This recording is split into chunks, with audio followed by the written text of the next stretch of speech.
FIFA might be making a comeback. Helldivers 2 spawns a debate on monetization, and the Hogwarts Legacy blooper reel that is mostly nightmare fuel. I'm Ash Dixon, and this is GINX News. Remember last year when there was this whole big thing that FIFA games would stop being, well, FIFA games? Suddenly, this 3-decade-long partnership was over, leaving EA to be like, friendship ended with FIFA, now money is my best friend.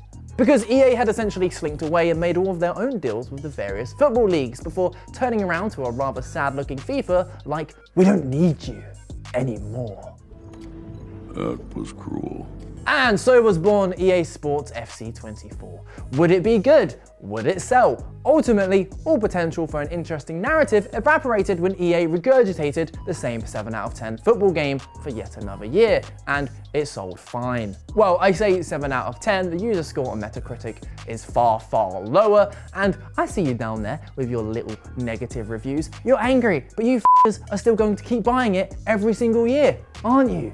Or maybe not, because rumor has it FIFA might be rising from the ashes like a corrupt, slave labor condoning phoenix. That's according to the Twitter user Kurokassis anyway, who suggested that publisher 2K have been eyeing up that sweet FIFA license. Now, there's no solid evidence of that as of yet, but they do have a history of making greedy annual games, so it seems like a match made in heaven. Plus, FIFA did essentially pull a bender last year when they turned around and said, we're gonna make our own football game with corruption and slave labor. Yeah, I know Qatar happened like 2 years ago, I'm still mad about it. But it just leaves the question, is this a good idea? And I mean, obviously the answer is no, these rehashed $70 games. But my point is, I don't see 2K competing here. Don't get me wrong, EA's games are by no means amazing, but just like Call of Duty, they're safe. People know what they're going to get, and it will take a lot of convincing to get those people to stray. One way 2K could do it is they could hit EA where it hurts. They could just take Ultimate Team and make their own super generous,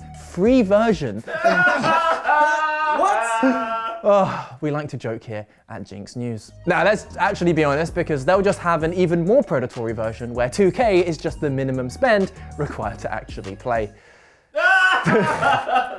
Now, of course, these are all rumors, so you have to take it with a pinch of salt, but it's fun to speculate, and that means I want your thoughts too in the comments. And while you're there, maybe a quick little click on the subscribe button would be nice. Did you know we recently had our first 4 videos in a row get over 1,000 views, and only one of them had a thirst trap thumbnail? Ain't that great news? Big up all of you for watching. We've spoken plenty on Helldivers 2 recently. After all, it's a very good game, and it's very satisfying chilling with your friends and watching everything go. Now, what Helldivers 2 has managed to pull off is being a live service game that not everyone is mad about, because it turns out if you're not the gaming equivalent of Mr. Krabs, people might actually tolerate you. And while Helldivers 2 isn't perfect, I feel like many people feel like it struck a balance. It has a lower $40 price tag accompanied with both a free and premium battle pass. Both include armor and weapons that affect gameplay, which is a bit meh. And while you can earn a decent amount of in-game currency to acquire them, getting to that last page on the premium pass is pretty painful. But hey, at least they don't expire. That's a plus. And the devs have been doing the rounds speaking about it. On Twitter, the Arrowhead CEO said, we really applied ourselves to not make it pay to win, even though items are functionally different. Which, I don't know why he's bragging about that. That's some bare minimum shit. It's like literally saying, we really applied ourselves to not be super greedy. What are you expecting, bro? A pat on the back? Although, saying that, Blizzard have just released a new $30 cosmetic pack for Diablo that makes your portals all sorts of pretty colors. That's right, $30 for all sorts of colors that delight and amaze. So maybe the bar really is just that low, and any self-respect that we had as gamers has disappeared faster than the passports of those smuggled in to build the Qatari football stadiums. Right, that's enough politics. Let's talk about something that's not controversial at all. Harry Potter! Yeah, never mind. I guess we're just swapping out the football pitch for some AstroTurf.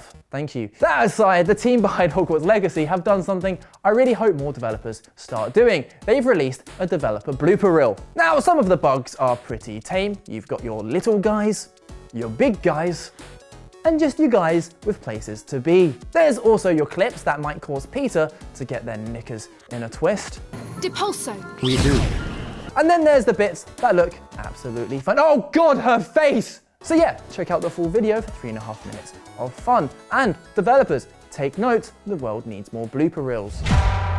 And now it's time for a little segment that we haven't done in a while. It's the Quickfire round, the part of the show where we give you some juicy little snippets from around the gaming world that range from mildly interesting to whoa! First up, we've got some huge Xbox news for you. We told you yesterday that Phil Spencer has poo-pooed any rumors that they're doing away with consoles and that Xbox exclusives could be coming to PlayStation and Switch. Well, here's the big update, the one that you've been waiting for, and that is that you'll be getting an update on Thursday. That's right, we're giving you an update on an update. And true to form, Spencer is going to be giving it via the medium of podcast. Here are some local times for you to check it out, and he'll be joined by Sarah Bond and Matt Booty. It's happening just a few hours after the usual time that Nintendo Directs take place, on a day that one is rumored to air. So if Nintendo announced that, say, Hi-Fi Rush will be available to play on the Switch, then there's a good chance that Spencer will want to clear the air. Interesting times, so be sure to check back with us later in the week.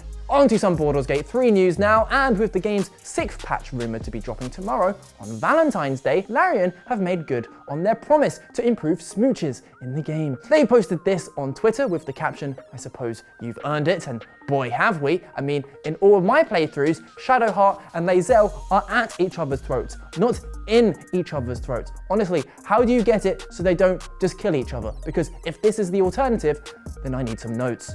In other BG3 news, the game's hit over 500,000 user reviews on Steam, and I imagine 500,000 more are on the way now that those cute little forehead kisses are coming to the game.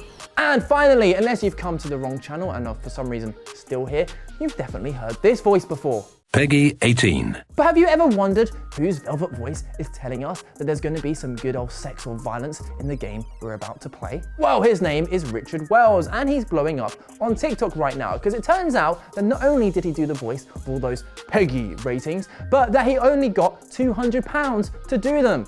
Now, £200 for what is probably 5 minutes work is pretty good going, but I don't know, maybe he should be getting some residuals. After all, it's probably his most famous work. And that's the show. If you like what you see, you can check out yesterday's video somewhere around here. And if you like and subscribe, I might just let you keep your passports. See you tomorrow.